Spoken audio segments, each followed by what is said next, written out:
Again, we cannot ignore the agency's fiscal realities, because you want to know what would happen if we did. Just look across the Delaware River and see what's happening with SEPTA. Due to the agency's ongoing fiscal challenges, officials in Pennsylvania are now talking about cutting SEPTA services by 45%, while at the same time also hiking fares by 20%. Can you imagine that here? Reduce services at a higher cost. That is not something the people of New Jersey can afford. Our administration has worked relentlessly to put NJ Transit on stable fiscal footing. Doing so has required some really tough calls and compromises from all of us, lawmakers, workers, employees, employers, paying the corporate transit fee, and especially our commuters and taxpayers. So now we need the members of the BLET to step up and meet their obligations to the people of New Jersey. Let's get back to the table and seal a deal. And let's move forward on meeting our most important responsibility of all, serving the needs of New Jerseyans who rely on NJ Transit. With that, I'd like to turn the podium over to Chris, who can share specifics on the steps he and his team are taking to help the people of New Jersey get where they need to go in the event, especially in the event of a strike. Thank you. Chris, over to you. Thank you, Governor, and thank you for your leadership and your trust in the agency to make sure we carry out our mission to make sure that the 350,000 daily riders get from their place of home to work and back safely and efficiently. That has been our mission since the first day. It will be our mission till the very last day of this administration, and I'm sure beyond. For those of you who have heard me speak on this subject in the last several weeks, I've said, thanks to Governor Murphy's guiding principle, that any deal we strike must be fair and fiscally responsible. It's not an either or, it is a conjunctive. They both have to be met. And that is the spirit in which I've approached these negotiations from the very start, going back to my first week on the job. As early as this past Monday, we were invited by the National Mediation Board. Both parties voluntarily appeared in front of the board, precisely with the intention of reaching this fair and fiscally responsible deal. In fact, I said so much to the board when I met them. I said, that is the only thing that matters in these negotiations. So what has happened since? I want to credit the General Chairman where credit is due. The last 4 days, we worked tirelessly together to try and figure out whether we can reach precisely this deal. It shouldn't be that hard because we did it once.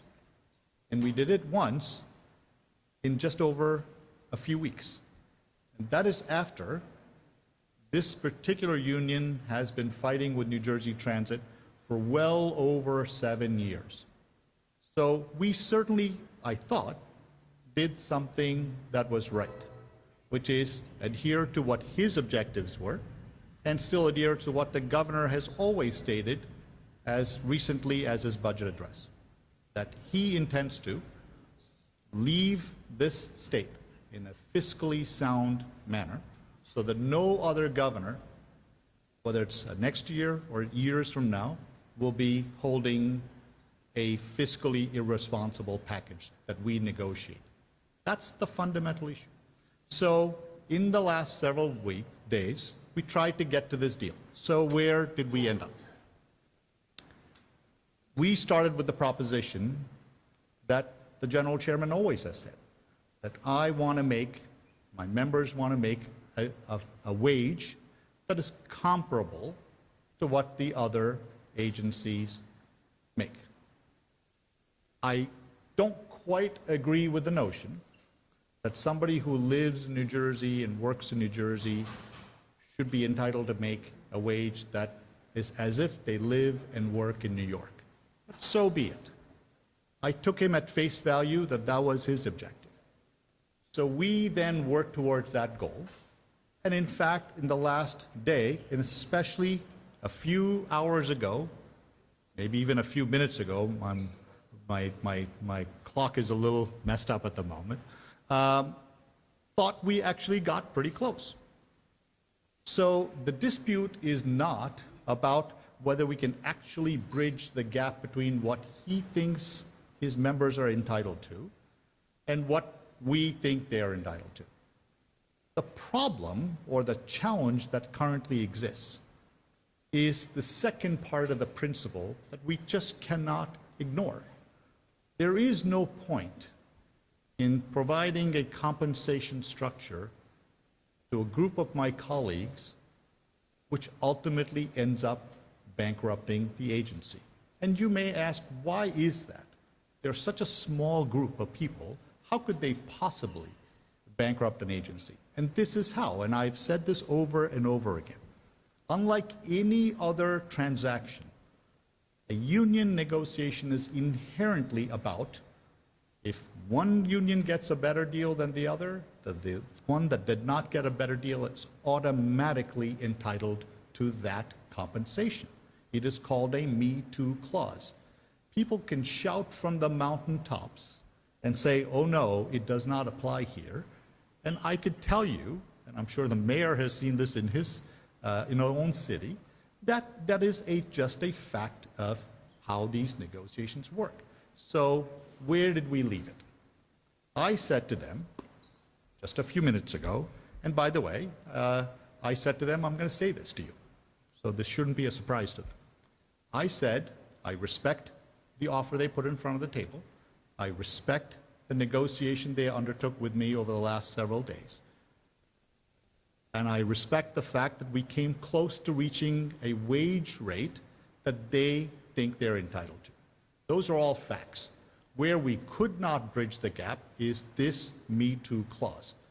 There was no way in which the structure that was proposed by the union could ever allow me to not invoke, or not me, the other unions from invoking the Me Too clause. That is basically where the dispute stands. So I'm going to suggest to you that this is not a lost cause. This is an imminently achievable deal. In fact, when I left them, I said, I hope we continue talking about this. And the National Mediation Board has reached out to us already. And because I had invited them to be part of the negotiations these last 3 days.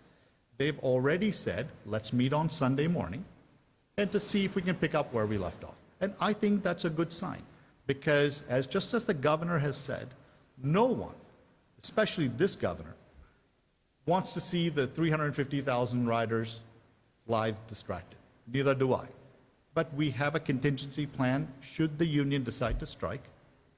But what I want to assure you is my commitment to Governor Murphy and to you is to make sure you understand that I am not leaving the negotiating table. I never will. Because ultimately, this is an achievable deal. We just need to make sure now we do it in a fiscally responsible manner. Because the consequence isn't just that some other governor who's to follow Governor Murphy is going to be responsible for that financial package we leave them, but the impact could actually cascade onto the riders who will be required to pay more in fares, or businesses who may be asked to pay more in corporate transit fees. That simply is not an option that we can support in this negotiation. So that's where we are, and I wanted to make sure, Governor, I thank you again for giving us the ability to go and negotiate in good faith, and I want to assure you that this privilege that you've afforded me to run New Jersey Transit is not something I take lightly. It is not an entitlement. I understand the obligation I have not only to you, Governor, but equally important, if not with all due respect, more importantly to the riders. That is what I am trying to do every single day, and I will not yield on my commitment. Thank you, Governor. Thank you, Chris, and thank you for your leadership. That's all we have. Any quick questions, given the hour? Please. So I'm not clear. Do you believe that they're Sorry, going we're going to ask you to speak into a microphone. I apologize. Pat McGeehan from the Times. Do you believe that they're going to walk out at 12:01 or not? That's their call. That's not ours. That is entirely their decision. Fair to say? Yeah, they have not informed us otherwise. Please. Sorry, again, Hi, thank Governor you for... Murphy. Mary Lynn Buckley from 1010 Wins. We just received an email from NJT locomotive engineers who have just announced they are on strike. So what is your reaction to that? Not shocked. We were hoping for the best. We're prepared for the worst. Chris can get into the details in terms of contingency plans. But I would say above all else, our door is wide open. It was never closed, and it is not closed as I stand here. We are willing to sit, to talk, negotiate at literally a moment's notice. Do you want to talk about contingency plans at all? Yes, sir. Look, as the governor correctly said, we did not, it is up to the union to make this decision, and they've made it. And, but as the governor said, over 2 weeks ago, we announced a plan that was months in the making that essentially provides a contingency plan for those folks who need to get to work. As I will repeat this fact, 72% of our rail riders typically get to New York, about 40% of our bus riders typically get to New York. What will run in the strike now? Amtrak will continue to run, PATH will continue to run, our buses will continue to run, our Access Link will continue to run, light rail systems will continue to run, and the ferries will continue to run. In addition to that, we are going to have a supplemental bus service that are connected to the main stations like Newark, and also 4 park and rides throughout the state of New Jersey that will feed people who need to get to work. For the rest of them, we're going to ask for your patience, and if you're able to work from home, we really would ask you to do that. If I may hit that last point, if you can work from home, certainly tomorrow, and you're watching out there, that would be a really good day to do so. Please. Thank you. Can you speak to the National Mediation Board? You've been in touch with them. You know, is there any interest from Congress or to intervene, to impose a contract? Have you gotten any sense on whether or not they want to intervene in this? Yeah, I'll start, and Chris can come in behind me. First of all, I think the fact that they've reached out to both sides and invited a session for Sunday morning is a good sign. So that is a good sign. I'm hopeful that the union will take them up on that offer. I know NJ Transit will. And they've proven to be a valuable convener in this process. Nothing from Congress at this point, although we're speaking to members of Congress. We're taking any advice and counsel we can get, and we'll continue to do so. You want to add? That's it. Governor, the only thing I would add is Congress has the right to intervene should it decide. Please. The Me Too clause that you were talking about. So are you saying that the contracts with the unions say that if you give an X% raise to the engineers, every other union automatically gets that percentage raise starting immediately? Yeah, it depends on the term, right? So if let's, and I'm just going to give you an example. If an agreement that we struck with BLET says that a raise would go into effect outside the pattern that everybody else has already signed on to, and it doesn't specify that the increase is strictly for something they and only they can do, then it automatically triggers this Me Too. That essentially starts a process for which every union, 14 out of the 15, will come with their letter, and they all have a letter that essentially says this. It's just basically, in normal language, it's called in most nation-favored nation status. So essentially, they just come with this letter and they say, you gave them this, we would also like it. That starts the clock. And it turns from something that is maybe a single-digit million or a low double-digit million fiscal reality into a 9-digit fiscal reality. And that's something that NJ Transit can't bear and we can't justify. Again, you've got 350,000 plus neighbors, commuters, our fellow workers. Their commute is at stake here. and we've got to make sure we treat that above all else. I think we had one here. Thank you. Sorry about this one. You said you promised to fix NJ Transit or it would kill you. It looks more broken than when you took office. Can you talk about that? It's not more broken. That's just a false premise, with all due respect. The progress has been enormous. We just talked about the NJ Transit Board yesterday approved the final approvals for entirely new rolling stock in the train side. On-time performance, safety, customer satisfaction are all up meaningfully since we took office. That doesn't mean we haven't had bumps on the road. This is clearly a bump. Last June was a bump. I think we've taken, and Chris has done a fabulous job in his first number of months at the helm. And there's a big team of NJ Transit folks with us tonight. It's a really strong team. And I would just dispute the premise of your question completely. Again, that doesn't mean we're perfect, so don't get me wrong. But no transit system is. Could you Look just at my bring example us- of SEPTA. Look at that for a moment. 45% reduction in service, 20% increase in fares. None of that's happening here. Please. Could you just bring us into the room? You made it seem like that you were very close or pretty close. Why couldn't you get there? And are you at your best and final offer here? Yeah, so I'll give you the sort of 10,000-foot answer, and Chris and I have been back and forth probably 20 or 30 times every day for the past number of days, if not weeks. Remember the two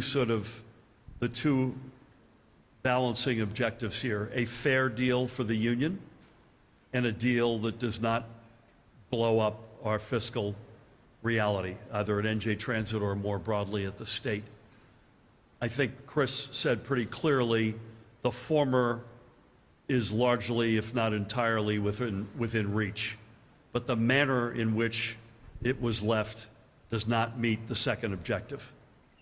And I'll leave it to Chris to say what does that mean in terms of how far from an actual deal.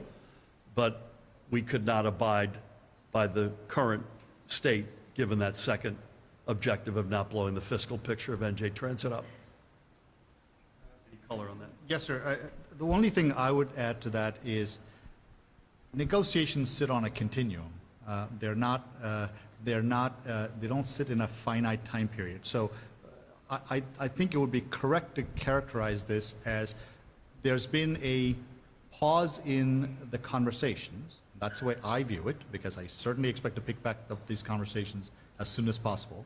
If they're willing to meet tonight, I'll meet them again tonight. If they want to meet tomorrow morning, I'll do it again. Because I think this is an imminently workable problem. The question is, do they have the willingness to come to a solution? And Governor, with your permission, I just want to, and this is a commentary I want to add to the previous question. I've now been involved in public transportation and mass transit for over a quarter century. There's not been a single governor, and I've worked for 5, who has ever fully funded mass transit in its 45-year history. Never. And there's never been a governor who's committed to modernizing the entire fleet of rolling stock by placing the order by the time he leaves office, so by 2031, the entire fleet would be modernized. No other governor has done it, and in the history of this 45-year agency, it has never happened. So if you want to talk about metrics, that is a good metric to look at. I paid Chris a lot of money to say that. We had a very good experience into the Shakira concert at MetLife tonight. We need to break, because Chris and his team are literally headed out to MetLife to make sure the experience out of the Shakira concert is as good as the one in. Does anybody have any last second questions? Yes.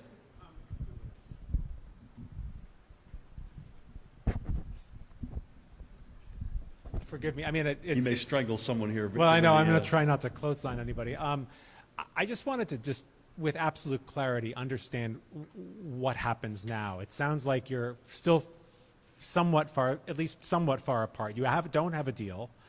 does that mean there is now a strike? Is it imminent? Is it happening? Are they walking off the job? Where are we? I was just told by this woman that they sent them, that's their decision, not mine or Chris's. That's the union's decision. It sounds like they've made that decision. Yeah, I'm not surprised by that. Again, we've been hoping for the best, but preparing for the worst. And I would say unequivocally that our doors remain open. Let me just say that unequivocally, including tonight, tomorrow morning, Sunday morning, certainly. We are going to remain open to sit, discuss, negotiate, to do whatever we can to bring this to a positive outcome, which is, again, meeting both objectives. A fair deal for them, and a deal that does not blow up our fiscal reality. Real quick, if you could. Lastly, We got to give you a microphone. I apologize. Hi, sorry. So when NJT just left the table to come over here with you, you did not know they were planning to walk. Are you surprised that you're finding out this way that they issued a statement to the media instead of telling you while you were at the table? No, not at all. And I think we said that we were expecting that, but so we're not surprised by it. That's their decision. They have a right to take that step. We've got, Chris and I have to worry about 350,000 commuters and neighbors in our state. Again, our doors will remain open, and we're going to do all the contingency steps that Chris has alluded to. We got Lily, one more, because I got to let you go. Actually, Chris is doing the encore with Shakira.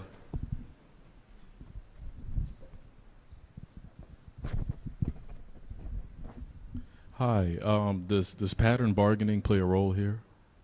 Pattern bargaining? Correct. Does it play a role here? Very much so.